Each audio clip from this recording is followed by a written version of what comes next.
Welcome to the Three Martini Lunch. Grab a stool next to Greg Columbus of Radio America and Jim Garrity of National Review. Three Martinis coming up. Very glad you're with us for the Wednesday edition of the Three Martini Lunch.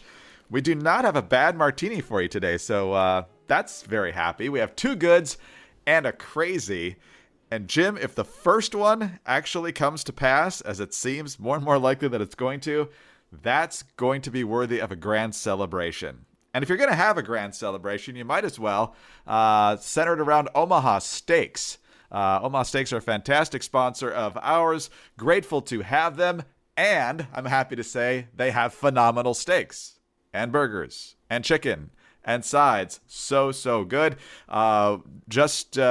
Recently, as I've said several times, we had the bacon-wrapped filet mignon, which is just as amazing as you would imagine. And also the Omaha Steaks burgers. Very, very good. Tender, juicy, lots of flavor. The chicken's fantastic. The au gratin potatoes. Love it all. The holidays are here, and you want to get that perfect gift, but it can be tricky. Omaha Steaks makes it easy. Go to omahasteaks.com and enter Martini into the search bar and save over 50% when you order the perfect gift package. Yeah, 50%, but you got to do it now. For $99.99, you'll get the world-famous bacon-wrapped filet mignon, chicken breast, jumbo frank, sides, desserts, and so much more. And when you use the code Martini, you'll not only save 50%, you'll also get an additional 8 Omaha Steaks burgers free. Omaha Steaks is ready to ship right away. Avoid the holiday shipping hassle and shipping delays and order the perfect gift package today at omahasteaks.com. And remember, 8 free burgers when you use Martini in the search bar. omahasteaks.com, keyword Martini. omahasteaks.com, keyword Martini. All right, Jim, we've wished for this day. We hope it's here. It doesn't seem like it's quite official yet, but it definitely seems like it's headed that way. Tweets this morning from two people who certainly don't have a conservative axe to grind, you wouldn't think. One is from NBC News and one is from CNN. Leanne Caldwell over at NBC tweeting out at 11:34 Wednesday morning Eastern Time. Big news. Schumer is likely to push a vote on the Build Back Better plan until next year, according to 4 sources familiar with the leader's plans. He doesn't have the votes as Manchin remains non-committal. She also says Schumer is still holding out hope for action on voting rights this year. They are hoping for an agreement on a rules change between 4 moderates who have been meeting. That's Tester, Kaine, King, and Manchin. I think we can debate whether some of those are moderates, but nonetheless, she concludes by saying a spokesman to Schumer, however, says they are still trying to do both. But be curious to see what kind of rule change could actually make the voting thing happen, since you would normally need 60 votes for that, and Manchin has committed to not changing the filibuster in cinema as well. Over at CNN, Manu Raju, talks between Manchin and Biden are not going well on Build Back Better. A huge sticking point, the child tax credit. Manchin wants it cut. Source says he wants to zero it out. They are very far apart, sources say. This kills, Manu Raju says, any hope of getting the bill done by Christmas, as Schumer had hoped. Biden and Manchin not close to a deal. So, Jim, we already see some tweets that progressives are livid because a lot of them ultimately went along with the infrastructure bill, which they claim, didn't go far enough. And now that Manchin is not going along with this, they feel betrayed, at least for the moment. But, kick it into next year, keep kicking it down the road. Eventually, it could die as you get closer and closer to midterm elections. At least that's our hope. But if it doesn't get done this year, it's a huge, huge sigh of relief for conservatives. Greg, I saw that news and I was reminded of the lyric from Hamilton. You don't have the votes. You don't have the votes. You're going to need congressional approval and you don't have the votes. It is a lovely, gloating little tune, and it seems to fit in these circumstances. I shared this with a couple of my colleagues, and I said, look, well, we were expecting this, but this is good news to see it, coming out anyway. And one of my colleagues asked, we expected this? And I pointed out, look, it's December 15th. You really should be shopping for your Christmas presents by now. The idea, so if you can't get your gifts delivered by December 25th, the odds of getting this giant, massive piece of legislation passed by December 25th was not great. They're running out of 2021. So the odds of it being passed this year, meaning in 2021, was not terribly likely. The odds of it getting kicked to sometime in 2022 seemed likely because that's only 16 days away. But I think the second bit of news from Manu Raju is probably the more significant one, in the sense that, look, we all know the primary obstacle is Manchin. Kyrsten Sinema seems to be I'm going to say secondary, but let's just say, adjacent obstacle. And that's what is keeping this from getting passed through the Senate. And once you have a deal that Manchin and Sinema can live with, the odds of it getting, the odds are very good that the House Democrats would say, fine, let's pass that version. This thing would get sent to the president's desk. So this is a setback for Democrats.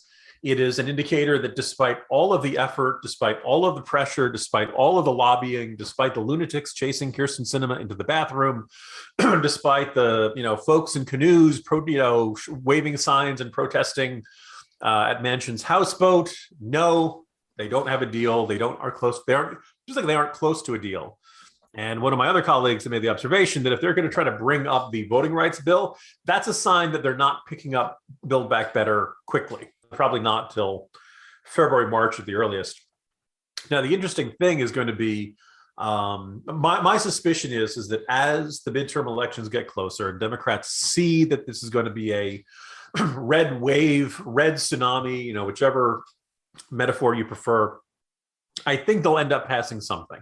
I think at some point Schumer and maybe Biden and Pelosi will go to Manchin and Sinema and say, okay, look at the long list of stuff in Build Back Better. Tell us what's okay with you, and we'll pass that stuff. And I think you'll end up with a bill that's maybe it's only $1 trillion, or maybe it's less than $1 trillion, maybe it's a bit more than $1 trillion, but it'll be significantly smaller than I think it was Bernie Sanders wanted $6 trillion. For conservatives, that's something of a win. You managed to stop that, but in a 50-50 Senate. But it's not like we look at the inflation numbers and you look at everything else in the economy. It's not like we need another massive spending bill on top of the $1 trillion infrastructure spending bill we just did. So my suspicion is that long-term Democrats will probably pass something before next year's midterms. It'll probably be much smaller than they wanted. But I think coming home completely empty-handed would be just too much for them because they know this is probably the last time they're going to have all Democratic controlled government for a good long while. Yeah, that's certainly the way it looks right now, although Democrats in blue states are doing their very best to absurdly gerrymander congressional districts in order to give themselves the best chance of hanging on to the House. But Joe Manchin, fascinating here. I mean, he's a guy who has said he wants to see how inflation's going to play out before he does anything. We've just seen year over year inflation at its highest level in nearly 40 years. And so for him to even entertain the idea of spending this much money right now, especially when the pay-fors are so gimmicky, not to mention just the entitlement programs that would just give government more and more power, you wonder how serious he is about that if he actually still goes forward with it. But at the moment, he's doing the right thing, so we need to give him credit for that. And the Democrats definitely taking a black eye at the moment. So happy about that. All right, let's talk about something that's even happier, Jim. Not only do you get phenomenal news like that on this Wednesday in the middle of December, just 10 days before Christmas, but you get to hear that news and talk about it. Listeners, I'm going to take the microphone in my hand and I'm going to recline back. I'm reclining back here, a little bit of a creak there. All right. Okay. Now I'm going to reach back. I'm going to turn on. Let's see. Where's the button for the vibrating? Oh, there we go. I have the option of massaging. I have the option of heat. I have the option of cooling. And besides that, besides the extraordinary comfort, you can adjust the neck, you can adjust the arms, you can get it exactly the way you like to take care of your back, take care of your neck, your shoulders. Look, we all know sitting at a desk is probably, for a whole bunch of us, an inevitable part of our jobs. You got to do it. You're not quite handcuffed there, but it's part of, you can't walk around while typing on your laptop or your computer or something like that. So take care of yourself, take care of your back. You don't want to have any of those issues and pain at the end of the day. If during the pandemic you had to work at the kitchen table, you probably learned your kitchen chair was not meant to be sat in for hours and hours at a time. Trust me, you will want this. You will take care of your back. It will take care of you, and you'll be a happier person for it. Ask Santa for an XChair, or failing that, take some of that. Maybe somebody gave you a little cash for the holidays. Maybe you got a bonus. Maybe go out, get the XChair. You can thank me later.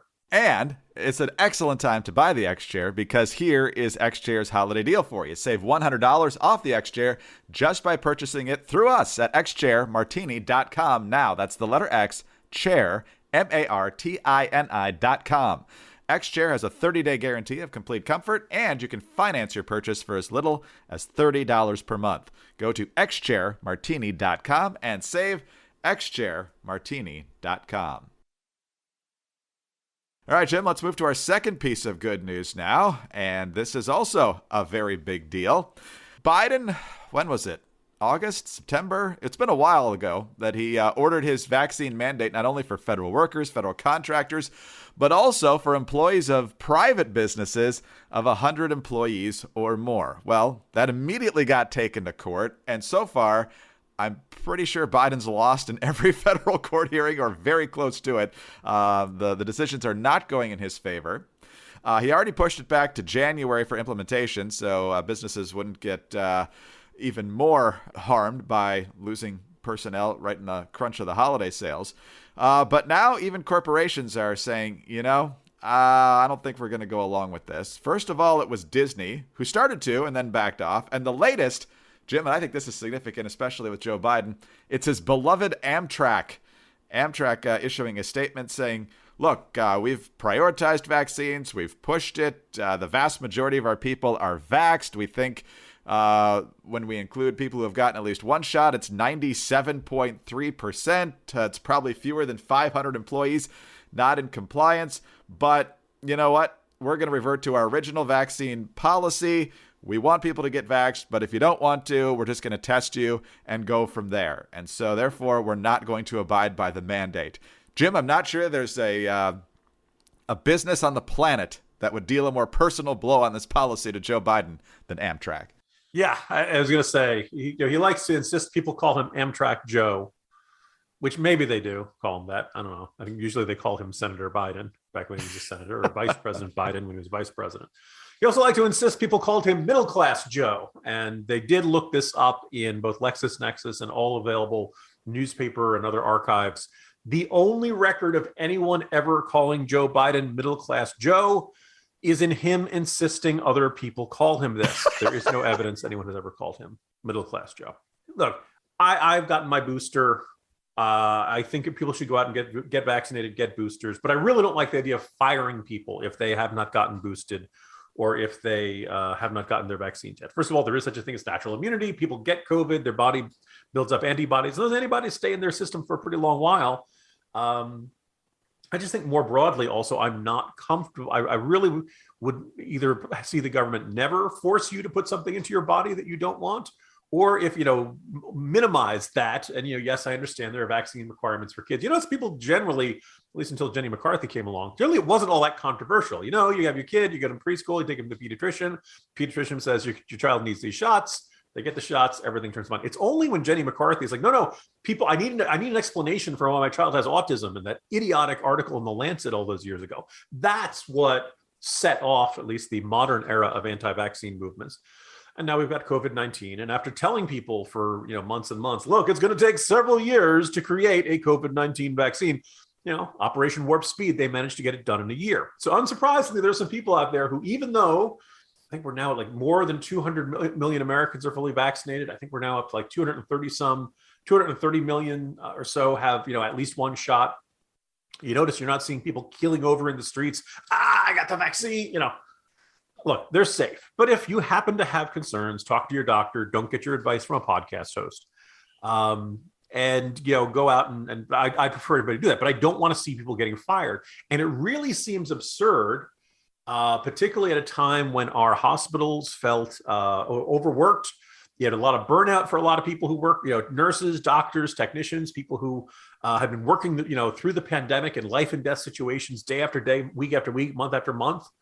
Look, I prefer those folks were vaccinated, but unless you can replace those people easily, and they're not exactly, nurses don't grow on trees. Good nurses don't grow on trees. It seemed a little wrong-headed to me to say, well, we're going to fire these people if they've chosen not to get vaccinated. Particularly, medical workers were the ones most likely to catch COVID. There's an excellent chance they have natural immunity and they want to, continue going with natural immunity. It didn't strike me as the sort of thing you'd want to get rid of people. And then you apply this all across the entire government. And the whole time, because it was taking them such a long time to write up this Occupational Safety and Hazard Administration regulation, that a whole bunch of us thought, this is bluffing. This is the administration rattling the saber and wanting to get people to get vaccinated, to get them fear that they'll lose their jobs, but they have no intention of actually putting this into practice. Well, after 2 months, they did say, yes, here they are, here are the regulations, and they're going to go into effect 2 months from now. The rules for the federal government went into quicker effect. Greg, I don't know if we've discussed this, but you may have noticed that if you are an employee of the federal government and you are not vaccinated, do you know what they're going to do? Nothing yet. I said, they're not going to fire you. Good heavens. We don't fire federal workers. Didn't anyone read the weed agency? You can't get fired. You have to be an axe murderer. And even then, there's probably a union. No. What happened there is they said, well, if you're not vaccinated, we're going to give you education and counseling, which I believe they're going to probably take you down to HR and say, hey, you really should get vaccinated. And the unvaccinated federal worker will say, well, I don't want to. And I assume HR will say, well, think about it. Then they'll go back over and over again. In other words, the idea that, if we're going to have a get a vaccine or get fired mandate, by golly, I want federal workers to be the first ones, to feel that enforcement. But now it's like, nah, we're not going to do that. Look, actually going through with this and firing a certain portion of your workforce because they're not vaccinated starts to become headaches. And but it's also worth noting, in the 95, 97, in a lot of these institutions, 90% or so are now already gone out and got their shots. So now the question is, can you live without 2% of your workforce? Can you live without 3% of your workforce? How quickly can you replace 5 to 10% of your workforce? And it's a little tougher when they're cops. It's a little tougher when they're firemen. It's a little tougher, and after a whole bunch, it turns out at least at one point, Amtrak engineers, they could not run the trains on time to the extent they, technically are considered to be running the trains on time now, that they couldn't do it, that they're going to have to reduce service on some routes because they just didn't have enough workers who had complied with the requirement to get vaccinated yet. I think we've gotten a whole bunch of Americans vaccinated. This is good. I think we should be encouraging people. I think we should be nudging people. I think if you're somebody you care about who's not vaccinated, you should just reach out. Don't lecture them. Don't yell at them. Just say, look, I'd hate to see anything happen to you. This vaccine can protect you. If they're naturally boosted, if they've got natural immunity, you can say, okay, just look, the booster's probably, getting a shot will probably give you a little more. Might make a little extra protection there. Probably can't hurt. Ask them, if they have questions, reach out, be gentle. And if they come to a different conclusion, let them make that choice. Let them go on their journey to find the right way. I know it can be frustrating. I know it can drive you crazy. But if you yell at them, you lecture them, you try to wag their finger, you tell them they're bad people, they're just going to dig in their heels further. If lecturing people or berating people could get them to change their minds, these people will be vaccinated by now. So just go into it recognizing that. So I think I'm super pro-vaccine. I'm very anti-vaccine mandates, and there's a part of me that's chuckling on the inside as the Biden administration belatedly realizes, despite everyone warning them this, oh hey, enforcing these mandates is a lot harder than it seemed when we first came up with the idea. He knew that from the get-go. Just like rent moratoriums. He just did it anyway. To see who's going to fight him on it. And guess what? A lot of people fought him on it, and they're kicking his butt in court and in the corporate boardrooms now, it looks like, as well. But yeah, no mention of natural immunity. And either way, this is not a place where the government should be mandating that you lose jobs and stuff. It's just completely absurd. All right, Jim. Well, hopefully everybody who's got a job can keep their job, and the government's not going to twist the arm of their employers to force them out of it. It's certainly looking like that's going to be the case, that this mandate's not going to happen.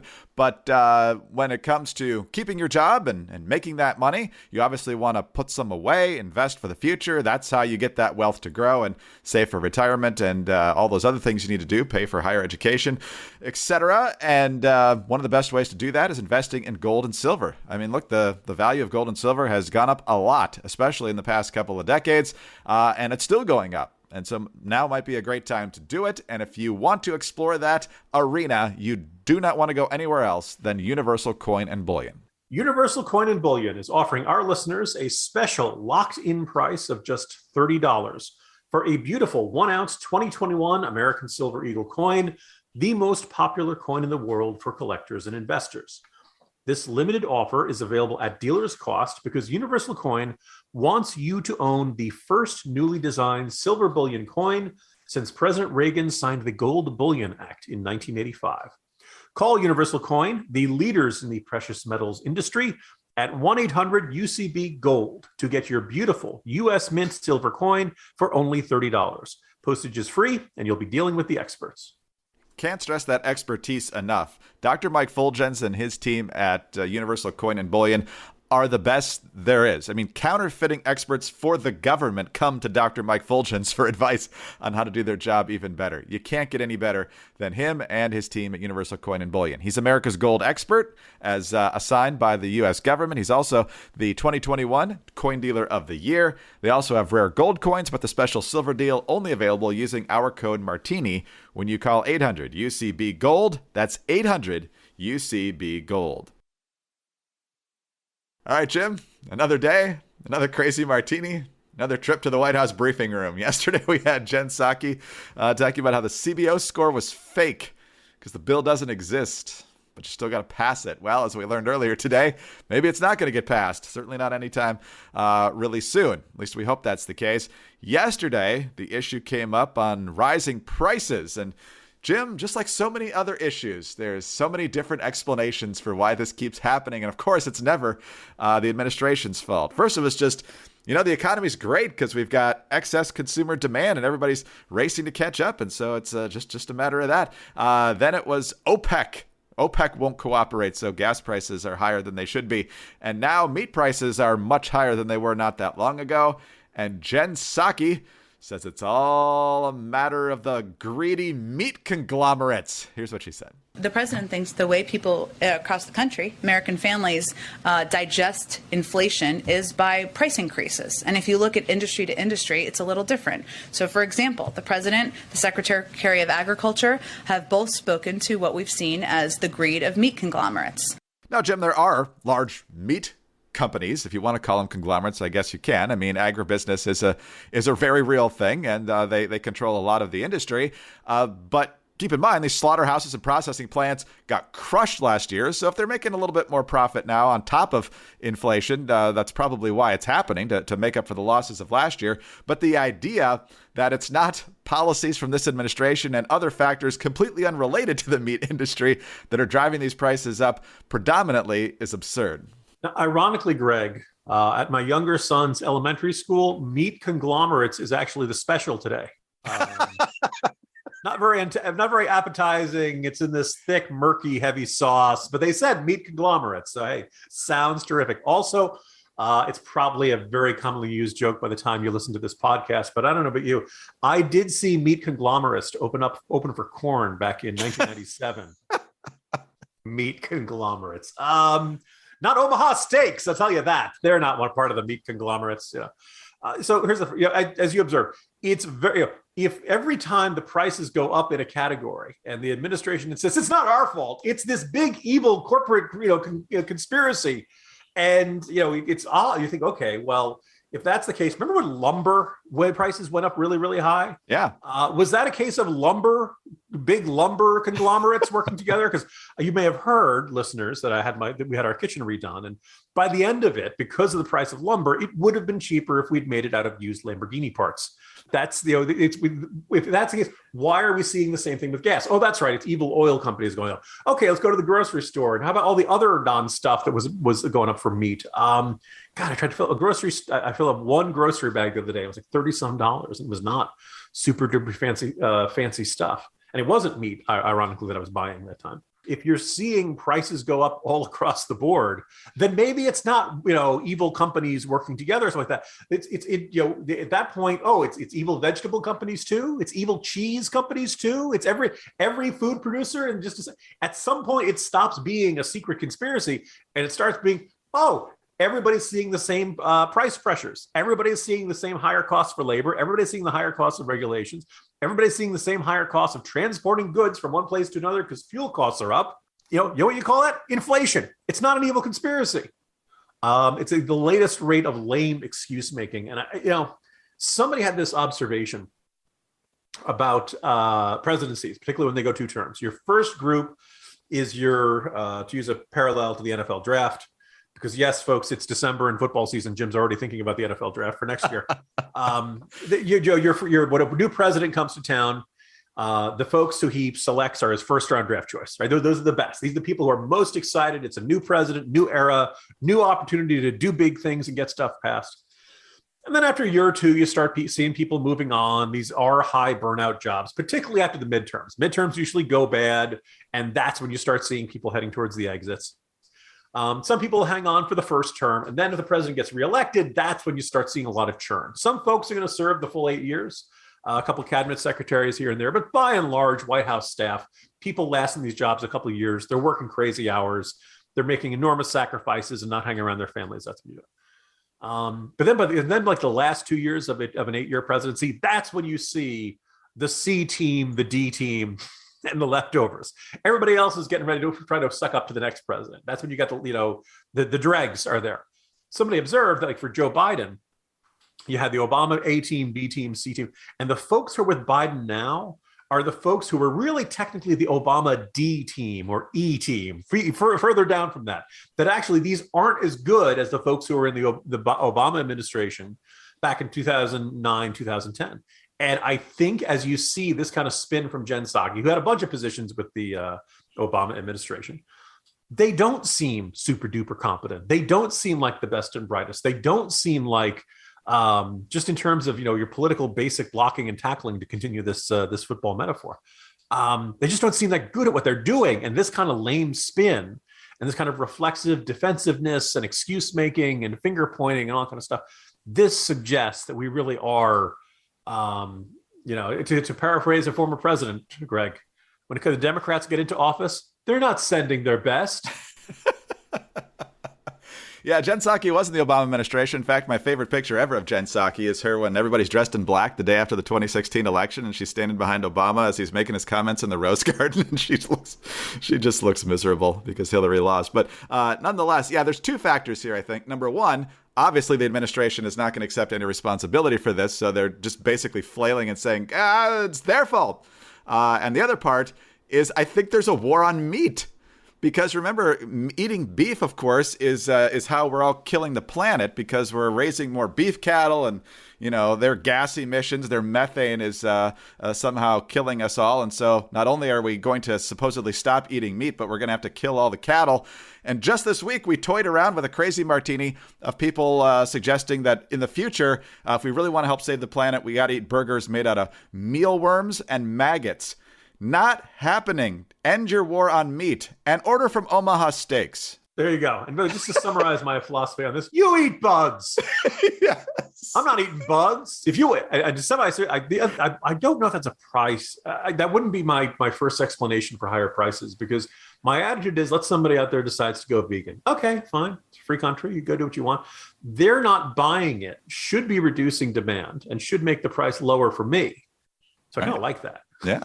But I certainly haven't seen that. So that should, as if it is a factor, it should be reducing demand, not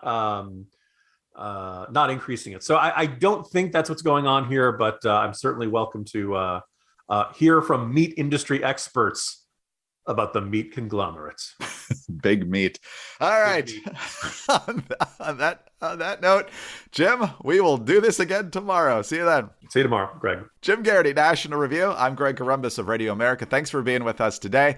Please subscribe to the 3 Martini Lunch podcast. Tell your friends about us as well. Very, very grateful for your kind reviews and your 5-star ratings. Get us on your home devices. All you have to say is play 3 Martini Lunch podcast. Follow us on Twitter. Jim is at Jim Garrity. I'm at Dateline_DC. Have a great Wednesday, and please join us on Thursday for the next 3 Martini Lunch. Hi, this is Greg Corombos, and I'm here with Dr. Mike Fulgens. He's the president of Universal Coin and Bullion. Mike was recently named the 2021 Dealer of the Year by the American Numismatic Association. Mike, obviously the economy is pretty uncertain right now. Inflation concerns are front and center. So how can owning gold and silver coins really provide folks some peace of mind these days? Well, gold typically goes up in times when other investments go down. Experts call it a negative beta. And the World Gold Council has shown in studies that a portfolio that has 10 to 20% weighted in gold outperforms one that doesn't. So think of it as life insurance for the rest of your portfolio. And I predict gold will break $2,000 next year due to the increasing national debt, inflation, and the increased spending we're seeing happening with the infrastructure bills that passed and are hopeful to be passed by the Democrats. Dr. Mike Fulgens is recognized as America's gold expert by the U.S. government. Contact Mike and his team of professionals at Universal Coin and Bullion to own your gold and silver coins now. Call 1-800-UCB-GOLD.